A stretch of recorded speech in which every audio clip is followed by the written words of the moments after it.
you so much. So first we know naman you started your career with Agri Network and ito, na-pitch itong bagong project. How was it naman? Transitioning from... Transitioning? Well, syempre, at first it was a bit challenging, but then, yun nga, since they welcome me naman as family, I'm very thankful naman sa bagong network, and I'm very happy and excited to be working on this project, Mission Impossible, Seducing Dick Palma. And then how was it naman working with Gabby and Masaya po silang kasama, as in, para lang kami magtropa, on and off cam, nag-usap kami, nagbabanding kami. So, once pa lang ako nakapag-taping eh. So, yun, naabangan ko po yung mga susunod namin taping, and for sure magiging masaya. And about your working relationship, kasi most of them are from Viva and then Empress. Yes, yun nga, at first it was a bit challenging for me kasi siyempre matagal na silang magkakilala, magkasama. But then, siyempre I have to adjust and kailangan makisama.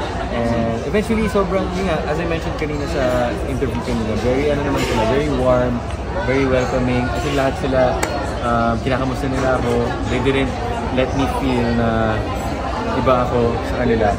And I'm very appreciative of that. Sa lahat po sila ganun. Masaya po ako. Bernard? Dylan, so anong first impression mo sa dalawa na Robin and Angela? Robin Angela, kay Angela, nung first time ko siyang na-meet sa photoshoot and video shoot sa Seducing Dick Palma.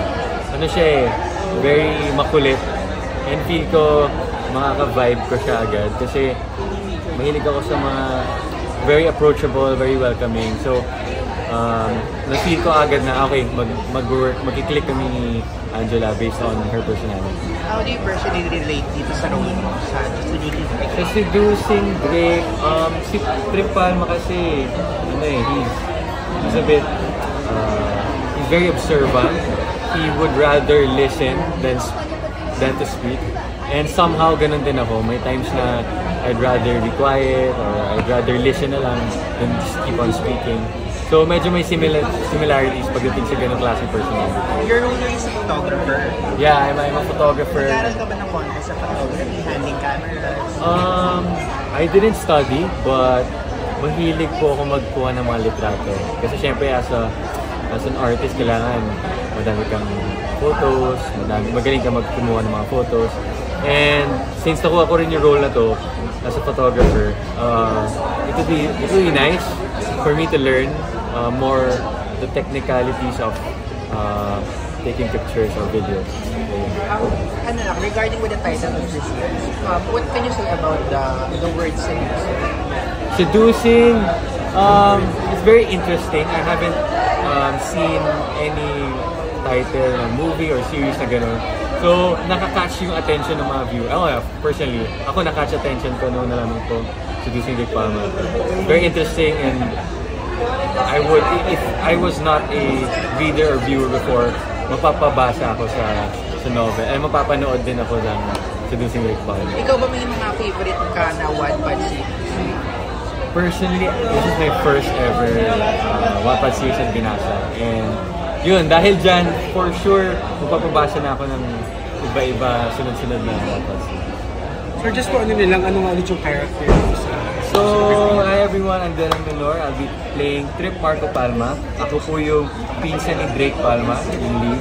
And eventually, very kasi akong tao, very supportive, sincere, at mapagmahal na tao. And syempre kasama ko din si Alice, si Angela. And yun, so abangan niyo po ang mangyayari. How does it feel naman na parang yun na, sunod-sunod yung naging blessings na naging recording artist, tapos ngayon ito may bagong show? Up until now, I still feel overwhelmed sa lahat na nangyayari, honestly. But I'm very thankful kay Lord, and I'm very thankful sa managements ko, sa stages, sa TV5, Music Quest, and also I'm very thankful din sa Viva kasi they gave me a chance for me to portray the role for Seducing Dick Palma. And yun, syempre may pressure din na kailangan kong tapatan or kailangan tapatan yung galing din ng yung husay ng mga co-actors ko and mga directors. So yun, my responsibility is to just give my best, do my best parati sa craft ko. Okay, what's next to Dila naman after this? After doing this? After this, doing Seducing Girl?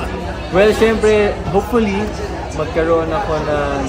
Well, my dream is to have a movie. Kahit maging part lang ng movie and kahit di naman sobrang lead role, basta maging part lang ako ng movie. And yun, sana magtuloy-tuloy yung mga projects para at least yun, mas madami akong mapasayang tao, mas madami kami mapasayang tao. For you, ano yung ideal role? Anong gusto mo gawin? Ideal role? Gusto ko, walang dream roles ko talaga, dalawa. Isa, maging bida sa isang romance na movie or series. Pangalawa is anything action related. Kasi ako personally mahilig ako mag-sports. So very physically active. So kaya ko naman like yung mga training, mga kung ano-anong galaw. Siyempre merong part dito na meron ka bang gusto mong collab or partner sa film or movie? Maka-collabs, siguro di na ako lalayo. Yung mga Viva artists na naka-work ko. And siguro, any naman sa kanila kasi lahat naman po sila magagaling. And feel ko lahat naman sila magkiklik kami. So, Okay, showbiz crush. Showbiz crush. Ever since po, si Ann Curtis. Ever since. Hi, yes, is it okay to ask kung ano yung reason bakit ka nagpili tayo? Kasi ang ganda rin ng Lorde mo with Japanese. Maraming nag-ask bakit wala ka na sa mga Yes po. Well, first of all, I'm very thankful again sa GMA sa binigyan ng opportunity, and yeah, it's a bit challenging for me to to transition, but again, I'm very just thankful, and si Lord naman yung nag-guide sa akin sa lahat ng decisions ko. And yun, siguro the reason why is yun nga, may mga offers sila, and yun, may mga opportunities din, and na ang hirap din na tanggapin. So yun, I'm very thankful for both networks. And with regards naman dun sa Universal Records, any plans of doing a single na or may process Meron na? nang, actually, my first single was released on April 5, and it's called Maghapon, so stay niyo po. Pero meron po akong na-record na second single. It would be, hopefully, it would be released next month or very soon. Abangan niyo po ulit.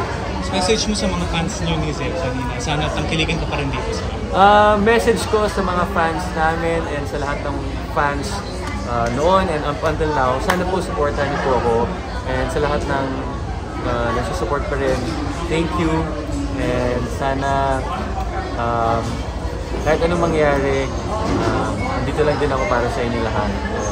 Sana mag-fans club meeting or mag-get together para at least maka-bonding ko kayong lahat.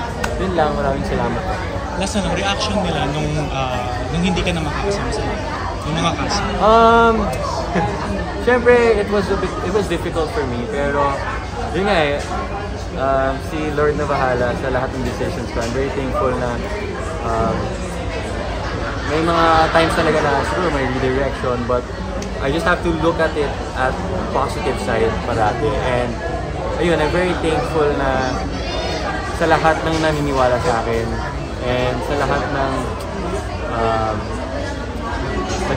naniniwala sa akin, yun lang. Congratulations sa ninyo. Maraming salamat. And ito naman, sunod-sunod. Thank you. Congrats, Salamat. Dylan. Thank you. Thank you, Dylan. Salamat. Dylan, photo na namin isa. Okay. Okay.